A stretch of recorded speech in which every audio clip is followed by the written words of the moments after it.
Waduh.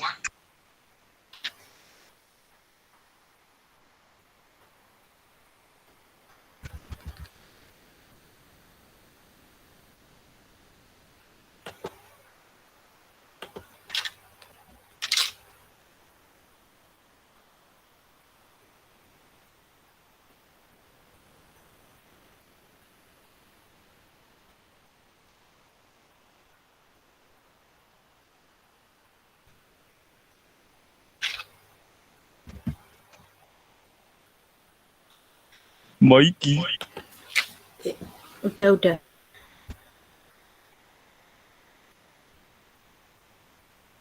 Ayo dimulai aja ya sambil nunggu.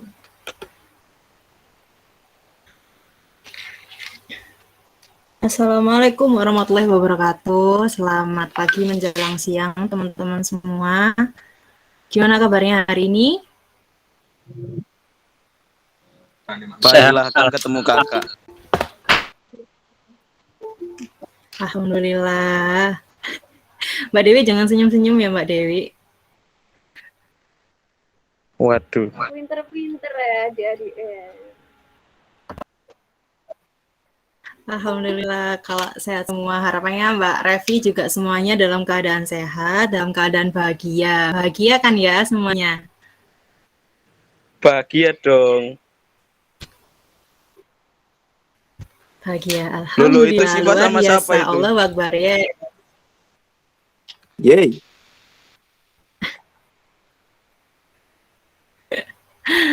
Oke, seperti yang teman-teman tahu kemarin pertemuan sebelumnya Mbak Revi udah nyinggung sedikit kan ya tentang materi apa yang mau dibawa hari ini, tentang bergaul dan membangun relasi.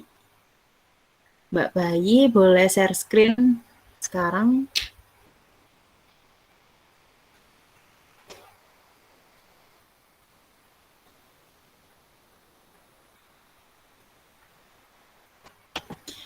Oke, sebelum mulai materi, seperti yang teman-teman tahu ya, bahwa teman-teman kan sebentar lagi ini akan lulus SMA. Secara otomatis, teman-teman akan terjun ke dalam kehidupan semi masyarakat. Nah, lulus SMA, teman-teman masuk ke dalam kehidupan semi masyarakat, seperti ada yang mau kuliah, ada yang mau bekerja, atau ada yang berwirausaha. Nah, untuk bisa berpartisipasi dengan kehidupan bermasyarakat, teman-teman tuh harus pandai bergaul atau harus memiliki kemampuan untuk bergaul dan membangun relasi. Nah, dari materi ini nanti diharapkan teman-teman nanti dapat mengatasi kesulitan bergaul dan dapat membangun relasi yang lebih luas setelah lulus SMA. Jadi, sehingga teman-teman nanti dapat berpartisipasi dalam kehidupan masyarakat secara efektif. Next. Next lagi Mbak Bayi.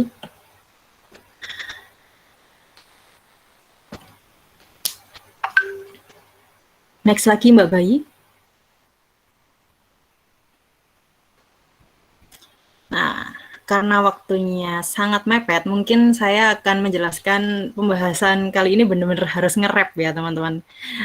Pertama yang kita bahas adalah hakikat bergaul, kedua penyebab kesulitan bergaul, ketiga langkah-langkah mengatasi kesulitan bergaul, keempat pengertian membangun relasi, kemudian manfaat membangun relasi dan cara membangun relasi. Diharapkan teman-teman bisa memahami ya. Oke, ada hakikat bergaul. Mungkin teman-teman beberapa udah ada yang mengerti pengertian umumnya bergaul ya. Bergaul menurut KBBI artinya adalah hidup berteman atau bersahabat, sehingga dapat diartikan bergaul adalah salah satu upaya atau cara individu untuk bersosialisasi atau berinteraksi sosial dengan lingkungan sekitarnya. Nah, kayak gambar di samping itu, contohnya bergaul tuh nggak hanya perempuan dengan perempuan, laki-laki atau laki-laki dengan laki-laki ya, bergaul bisa laki-laki dengan perempuan, sebaya atau kita dengan orang yang lebih tua, kita dengan orang yang lebih muda, itu siapa aja boleh. Kalaupun kita, jadi bergaul itu juga akan mempengaruhi bagaimana pola pikir kita juga nantinya, kayak misalnya kita bergaul dengan orang yang lebih tua dari kita. Orang yang lebih tua pasti memiliki pikiran yang lebih dewasa atau karena memiliki pengalaman hidup yang lebih banyak ya. Jadi kalau kita bergaul dengan orang yang lebih tua, otomatis karena lingkungan kita orang yang dewasa-dewasa, maka pikiran kita juga nanti akan bisa ikut lebih dewasa. Gitu. Selanjutnya next. Oke, penyebab individu mengalami kesulitan bergaul. Pertemuan kemarin Mbak Revi udah ngasih tugas ke kalian. Apa sih hal-hal yang menyebabkan individu itu mengalami kesulitan bergaul? Nah, ada yang mau ngomong nggak? Satu aja. Syifa Salsabila. Iya. Mbak Revi ingin tahu, Syifa kira-kira apa sih satu penyebab individu mengalami kesulitan bergaul? Kurangnya percaya diri. Introvert gitu, nggak percaya diri. Oke. Satu lagi, Octadio, coba.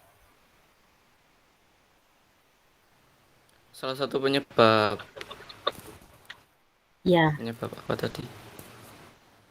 Penyebab mengalami kesulitan bergaul. Oh, penyebab ya, kesulitan. yang tadi kan kurang percaya diri. Kayaknya susah menata ini ucapan kayak kata-katanya gitu. Susah menata ucapan. Iya, begitu. Oke, next Mbak Bayi. Terima kasih teman-teman yang sudah menyampaikan. Nah, jadi kenapa orang itu sulit bergaul? Penyebabnya ada dua faktor ya. Ada faktor eksternal dan faktor internal. Faktor eksternal adalah faktor yang berasal dari luar diri individu, biasanya terjadi dari lingkungan sekolah atau lingkungan sekitar rumah. Paling penting adalah lingkungan keluarga, yaitu pola asuh orang tua. Jadi orang tua yang protektif itu juga bisa menyebabkan seseorang mengalami kesulitan bergaul. Jadi bagaimana cara orang tua itu mengasuh dan mendidik individu di rumah menjadi salah satu penyebab individu mengalami kesulitan bergaul. Nah, hal ini bisa terjadi pada individu yang memiliki orang tua protektif. Orang tua yang protektif itu biasanya kan cenderung akan menyuruh-nyuruh atau memberikan aturan-aturan. Kayak Batasi biasanya anaknya. ya membatasi, betul. Membatasi, terus hal itu membuat anak ini kan biasanya tidak merasa bebas, cenderung cemas, khawatir ketika akan keluar rumah misalnya. Terus berada di luar rumah itu juga dia merasa nggak bebas. Nah, karena rasa tertekan ini itu bisa membuat seseorang itu kurang bisa terampil dalam bersosialisasi. Jadi faktor eksternalnya ada karena orang tua yang protektif. Next. Kedua ada faktor internal. Faktor internal adalah faktor yang berasal dari dalam diri individu itu. Satu, rendah diri. Karena dia membanding-bandingkan diri dengan orang lain. Karena dia itu minder, nggak percaya, itu tadi nggak percaya diri. Kadang itu dia merasa waktu dia mau bergaul dengan orang lain, dia mikir, oh orang itu lebih kaya dari aku, orang itu lebih pintar dari aku. Dia membandingkan orang lain dengan dirinya, dia merasa bahwa dirinya itu nggak lebih baik dari orang itu juga menjadi salah satu kesulitan orang untuk bergaul. Yang kedua ada pribadi yang tidak terbuka, orang yang tertutup. Nah ini cenderung dia tuh biasanya nggak mudah untuk bercerita dengan orang lain, nggak mudah terbuka dengan orang lain. Kenapa kok ini bisa menjadi salah satu kesulitan bergaul? Kadang itu kalau misalnya kita mau berinteraksi dengan orang, nah orang ini tuh orang yang kita ajak bicara, orang itu ingin lebih dekat dengan kita, ingin lebih mengetahui diri kita. Ketika kita itu menutup diri kita, bagaimana orang itu bisa mengenal diri kita. Jadi akhirnya nggak ada feedback, jadi nggak nyambung. Nah itu kan salah satu kesulitan kita dalam bergaul. Kemudian ada sifat pemalu, merasa canggung ketika berinteraksi dengan orang baru. Nah ini contohnya kayak malu memulai percakapan, malu atau takut untuk membuka topik pembahasan. Biasanya malunya ini karena dia itu kadang berpikir negatif. nanti gimana ya, kebiasaan orang tuh kalau mau ngomong nih, mau ngomong coba ngomonglah sama orang baru itu kadang dia mikir, nanti gimana ya responnya dia ke kita, bagaimana ya, ntar dia ngira aku kayak gimana ya, apa ya pikirannya dia nanti. Kadang itu kan kita nggak mau mencoba untuk memulai obrolan baru karena itu. Nah, padahal apa yang kita pikirkan itu belum tentu terjadi pada diri kita nanti, gitu kan. Terus selanjutnya ada fobia sosial atau ketakutan berinteraksi sosial. Ini biasanya terjadi karena trauma di masa lalu yang terjadi di lingkungan sosial. Jadi dia masih ingat tentang masa lalunya yang menyakitkan sehingga dia itu sulit untuk mencoba kembali berinteraksi sosial dengan orang baru. Yang kelima ada pribadi yang cenderung kaku. Nah, ini biasanya orang itu kalau misalnya ngelihat orang yang kaku kan sangat membosankan ya. Orang ini masa lagi kumpul bareng-bareng terus yang satunya lagi ngelucu, yang lainnya pada ketawa, dianya cuma diem aja. Terus biasanya orang kaku itu, dia tuh kurang bisa menyesuaikan pembicaraan dengan orang lain. Kayak Ai. Kayak siapa? Kayak aku. Bukannya aku. Bagus, dia loh kok pinter-pinter pada merefleksikan diri sekarang. Oke, gitu. Jadi kalau bisa ciptakan humor-humor kecil tuh juga bisa. Biar orang itu nggak merasa diri kita tuh membosankan. Nah, selanjutnya ada langkah-langkah mengatasi kesulitan bergaul. Next. Oke, ini langkah mengatasi kesulitan bergaul. Ada mengenal dan menerima diri sendiri. Nah, ini cobalah untuk bisa menerima diri kita apa adanya. Waktu itu Bu Laila sudah sempat kasih mengenal potensi diri kan. Nah, dengan kita bisa mengenal diri kita bahwa semua individu itu, semua manusia itu punya kekurangan dan kelebihan masing-masing. Jadi nggak perlu kita tuh membanding-bandingkan diri kita dengan orang lain. Kita punya kok kelebihan yang orang lain tuh nggak punya. Jadi nggak perlu kita tuh harus minder, nggak perlu kita tuh harus merasa kalau diri kita tuh lebih rendah dari orang itu enggak sama sekali. Karena setiap manusia itu punya keunikannya masing-masing. Semua manusia tuh punya kelebihan dan kekurangannya masing-masing. Next ada bersikap tenang dan berpikir positif. Nah, ini biasanya kalau orang mau memulai untuk ngobrol dengan orang baru ya, biasanya kan dia tuh cemas, khawatir tadi ya. Nah, terkadang beberapa orang itu nggak bisa mengendalikan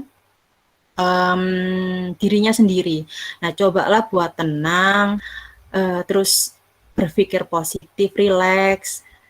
Biasanya kalau misalnya pikiran-pikiran negatif itu datang, cobalah coping positif pada diri kita. Memikirkan hal-hal yang positif, kayak nggak apa-apa semua akan berjalan dengan baik. Aku bisa kok ngajak ngomong mereka lo nggak bakalan, kan kita baru ketemu ya, nggak mungkin lah mereka langsung menjudge diri kita buruk, itu enggak gitu. Terus meningkatkan rasa empati. Nah, ini salah satu hal yang penting untuk bisa membuat orang itu nyaman dengan diri kita. Cobalah untuk bisa merasakan apa sih yang orang lain itu rasakan ketika mereka bercerita. Dengan kita itu meningkatkan rasa empati, otomatis kita bisa membuat apa sih yang setiap kita ucapkan ke orang itu gak akan melukai diri orang lain karena kita bisa merasakan apa yang mereka rasakan. Yang keempat, menjadi pendengar yang baik. Ini juga salah satu menjadi pendengar yang baik itu beriringan dengan meningkatkan rasa empati ya. Jadi untuk menjadi pendengar yang baik kita harus punya rasa empati yang tinggi. Jadi ketika mereka bercerita panjang lebar ke kita bisa merasakan apa yang mereka rasakan. Kemudian menjadi pendengar yang baik itu enggak cuma melulu dengerin mereka ngomong panjang lebar, itu enggak. Tapi kita juga memberikan respon yang enggak berlebihan, respon yang dibutuhkan oleh mereka, itu namanya menjadi pendengar yang baik. Ada yang terakhir, ada jangan terlalu cuek dan belajarlah untuk mengawali obrolan. Ketika bertemu dengan orang itu jangan acuh tak acuh ya. Jadi nggak ngerasa kayak nggak pengen kenalan sama orang itu, padahal kita itu kan sebagai makhluk sosial tuh kalau bisa carilah teman yang sebanyak-banyaknya gitu kan ya. Nah, cobalah dengan tersenyum, menyapa, memberi salam, kemudian bukalah obrolan-obrolan yang sederhana aja kayak dari mana Pak, misalnya gitu. Dari mana? Oh, kamu kesini buat apa? Tujuannya apa? Kayak gitu-gitu. Oke, next. Kurang 3 menit ya. Gimana ini mau dilanjutkan atau? Lanjut aja. Gas. Habis gini pelajarannya apa? Habis gini teman-teman pelajarannya apa? Mencintai kakak. Astagfirullah. Serius. Bahasa Jawa, Habis Mbak. ini pelajarannya apa? Ki Kerangga. Nggak apa-apa kalau aku terus Bahasa nih. daerah. Nggak apa-apa. Beneran. Aman. Ya udah. Next. Oke, Allah. Bingung aku sampean gara-gara nge-rap. Selanjutnya ada membangun relasi. Jadi kemampuan kita bergaul itu akan mempengaruhi bagaimana kita bisa membangun relasi dengan orang lain. Jadi ada hubungannya bagaimana kita itu bisa bergaul dengan orang, itu nanti akan membantu kita untuk bisa membangun relasi dengan orang baru. Nah, membangun relasi berdasarkan KBBI, relasi adalah hubungan, kenalan, atau pertalian. Relasi tidak hanya berkaitan dengan hubungan kerja, melainkan dua orang yang saling kenal dan saling membutuhkan itu juga bisa disebut relasi. Jadi relasi itu perantara yang bisa membantu mempermudah kita dalam mencapai tujuan kita. Next, ada manfaat membangun relasi. Yang pertama, membantu kita untuk mencapai keinginan dan membuat pekerjaan menjadi lancar. Nah, contohnya ya, misalnya ketika kita sedang mengadakan suatu acara nih di sekolah ya, misalnya. Sekolah kita ada acara, kita jadi panitia. Terus dalam keadaan mendesak dan deadline-nya itu udah deket banget, kita ingin mendapatkan narasumber atau pemateri, misalnya entrepreneur. Nah, kita tuh harus cepat-cepat dapat pemateri nih misalnya. Nah, kita tuh ingat kalau ternyata kita tuh punya teman atau kita punya relasi dari sekolah lain misalnya, yang dia tuh lagi membangun usaha. Nah, kita bisa minta tolong dia, itu menjadi kesempatan kita minta tolong dia untuk bisa menjadi narasumber di acaranya kita. Nah, kedua, membantu menemukan solusi sehingga dapat menyelesaikan permasalahan. Nah, misalnya, contoh ya, kita sedang dalam perjalanan nih, kita naik mobil, kemudian di tengah jalan kita tuh bocor, misalnya ya, bannya bocor. Di situ kita nggak tahu di mana ada bengkel, di mana ada tempat yang bisa kita kunjungi untuk memperbaiki mobil kita. Nah, kemudian kita ingat kalau ternyata teman kita tuh ada yang rumahnya deket situ. Nah, kita bisa telepon mereka, kita minta tolong bantuan, gimana, ini di sini ada bengkel nggak sih? Nah, itu kan bisa membantu kita menemukan solusi dari masalah kita.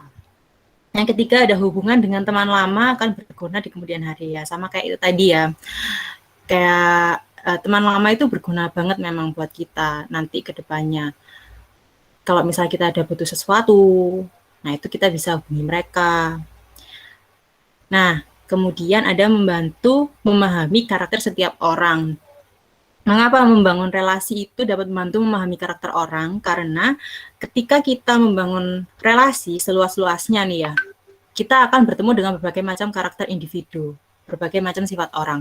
Nah, hal ini akan membantu kita untuk semakin memahami berbagai macam sifat orang. Kita tahu nih, si A itu orangnya gini, si B, si C itu orangnya gini. Nah, setelah kita tahu sifatnya mereka, ketika kita bertemu dengan orang baru, orang yang D, E, F, sifatnya yang sama kayak si A, B, C, akhirnya kita bisa menempatkan diri, oh aku udah pernah ketemu sama si A, orangnya kayak gini, aku ketemu orang ini, orang yang kayak gini harusnya kayak gini. Nah itu, akhirnya kita bisa memahami setiap karakter orang, akhirnya kita bisa menempatkan diri dengan baik ketika kita berhadapan dengan orang itu. Oke, next, yang terakhir, ada cara membangun relasi. Yang pertama, jangan bersikap sombong. Ini yang paling penting ya teman-teman. Jangan bersikap sombong karena ketika awal kita bertemu dengan orang, sikap kita memperlihatkan diri kita tuh meremehkan orang itu, kayak seolah-olah nggak butuh mau berteman sama mereka, itu membuat orang itu juga akan segan dan nggak mau berteman atau membangun relasi dengan kita. Karena mereka akan segan buat buat membangun hubungan relasi dengan kita, karena kita pertama kali bertemu sudah meremehkan mereka, terlihat kayak nggak butuh sama mereka. Yang kedua, jangan menjadi orang yang pemalu. Jangan bersikap malu-malu. Benar-benar yang tadi juga kayak gitu kan. Memiliki sifat pemalu akan membuat kita kesulitan dalam bergaul. Sama dengannya membangun relasi, jangan menjadi orang yang pemalu. Sikap kita yang malu-malu dalam membangun hubungan relasi dengan orang lain tuh akan membuat orang itu nggak nyaman. Karena kita setengah-setengah, mau maju, mau mundur. Kayak nggak, kamu mau berteman sama aku atau enggak sih, kamu mau membangun relasi sama aku atau enggak sih, ya udah jadi orang yang terbuka tuh. Yang ketiga ada membangun interaksi. Nah, membangun interaksi itu sangat penting dalam membangun sebuah relasi ya. Nah, untuk bisa membangun interaksi, kita tuh harus menggunakan bahasa yang santun, menggunakan kata-kata yang mudah dipahami, menghindari kata-kata yang negatif, dan yang paling penting menghargai lawan bicara kita.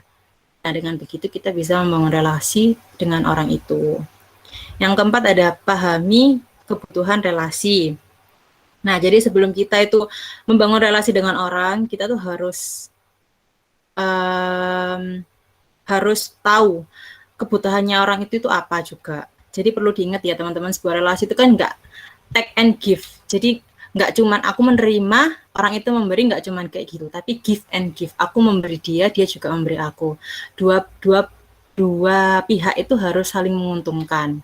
Nah, oleh karena itu sebelum kita membangun relasi, kita tuh harus memahami dulu apa sih yang menjadi kebutuhan mereka. Jadi biar sama-sama saling menguntungkan. Nah, yang kelima ada aktif mengikuti banyak kegiatan. Nah, dengan mengikuti banyak kegiatan, misalnya ya, kayak organisasi, ekstrakurikuler, kegiatan amal, remaja masjid misalnya, atau mengikuti lomba akademik dan non-akademik, itu kan juga bisa membangun relasi kita. Kenapa? Karena kita bertemu dengan orang banyak, kita berkenalan dengan orang banyak. Nah, itu bisa membantu membangun relasi karena kita bertemu dengan orang itu di suatu kegiatan tertentu. Kemudian yang terakhir ada memperkuat dan menjaga komunikasi. Nah, ini ketika kita sudah membangun suatu relasi dengan orang lain, kita harus mempertahankan suatu relasi itu dengan cara berkomunikasi. Emang komunikasi itu yang paling penting dan yang paling pertama. Komunikasi yang aktif itu bisa mempertahankan suatu hubungan, karena kita terus berkomunikasi, otomatis kita terus saling mengenal. Jadi kita tuh harus gimana ya, kita tuh harus benar-benar komunikasi itu emang yang paling penting. Walaupun kita udah lama nih nggak ketemu sama orang ya, jarak memisahkan, udah lama nggak ketemu, kita tetap harus komunikasi.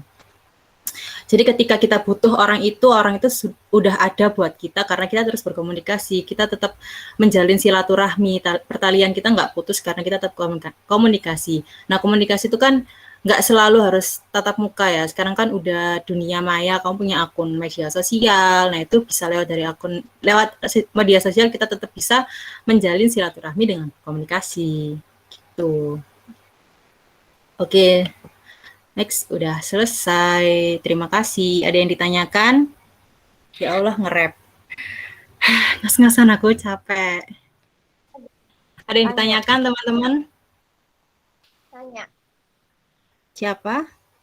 Risma Sekar, silakan. Ya, silakan.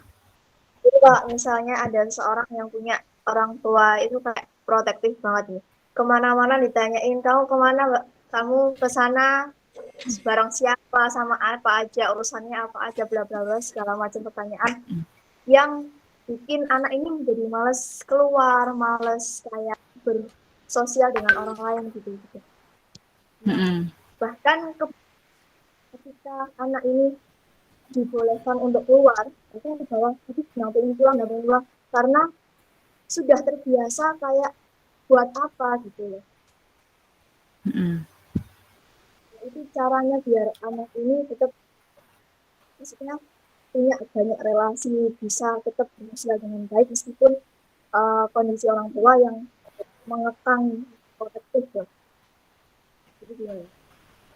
Ya, oke. Jadi pertama, kalau menurutnya Mbak Revi ya, pertama kamu kan kita sebagai makhluk sosial itu memang saling membutuhkan orang ya, sangat membutuhkan orang lain. Pertama, kita tuh memang diharuskan untuk menambah relasi yang banyak untuk kebutuhannya kita. Kalau kita punya orang tua yang protektif, kita harus ambil kepercayaan orang tua itu. Kita kasih pengertian yang sekiranya bisa orang tua kita tuh bisa percaya sama kita. Jangan biasanya orang tua yang protektif kalau kita sekalinya bohong itu pasti langsung nggak percaya sama kita. Itu biasanya kayak gitu. Nah, kita harus jaga kepercayaan orang tua kita kasih tahu ya, aku keluar itu mau gini. Kita kasih kabar terus meskipun kita di luar, kita telepon orang tua, aku di sini ya, aku gini. Kasih foto lah atau apa yang membuktikan kalau kita tuh baik-baik aja di luar.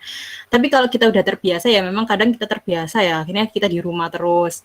Kayak buat apa, orang tua aku juga nggak ngebolehin aku keluar kayak gitu. Aku juga nggak ngerasa bebas, jadi percuma aja aku di luar. Nah, relasi itu menurut Mbak Rev itu nggak harus kita ketemu sama orang ya. Lewat media sosial, memang sekarang kan dunia media sosial, medianya teknologi. Kita bisa lewat akun media sosial, kita bisa melalui telepon genggam itu kita bisa kok menambah relasi. Gitu. Jadi nggak harus kita itu keluar rumah untuk menambah relasi, tapi di dalam melalui telepon kita bisa. Kayak misalnya kita mau nambah relasi nih ya, tapi di dalam rumah kita ikut aja webinar. Kita nambah-nambah relasi dari webinar. Ikut lomba-lomba online kayak gitu. Gitu sih kalau dari Mbak Revi. Oke Kak, terima kasih. Ya, sama-sama. Nah, waktunya udah makan banyak ya teman-teman. Mungkin bisa diakhiri. Ya. Nanti Mbak Revi minta tolong buat teman-teman ngisi form ya. Ada Google Form yang harus diisi teman-teman. Tapi nggak lama kok, cuma 5 menit nggak sampai lah ngisinya. Nanti langsung diisi ya. Terus mungkin kita akan ketemu mungkin 2 minggu lagi kita bakalan ketemu buat ngisi materi lagi. Gitu sih. Kan lewat grup, lewat chat bisa. Kalau misalnya pengen tanya-tanya. Mau VC. Oke. Awas Mbak Terima buaya. kasih. Buaya itu Mbak. Terima kasih ya teman-teman.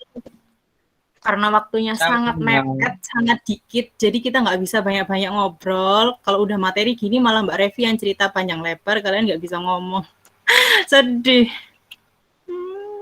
Nge-rap. Jangan cemberut Kak, nanti cantiknya hilang. Kita ketemu lagi. Oke, makasih ya, makasih banyak. Maaf kalau Mbak Revi masih banyak kekurangan. Mungkin Mbak Revi butuh banyak saran dari kalian buat kedepannya. Oke, terima kasih. Terima kasih.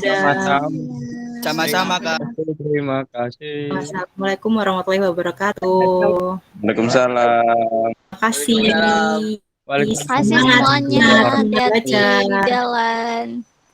Dadah. Dadah Jujur. Maaf ya cuma bisa nemenin virtual. Siap. Bilangin pacarnya Mbak aja. Tidak apa-apa.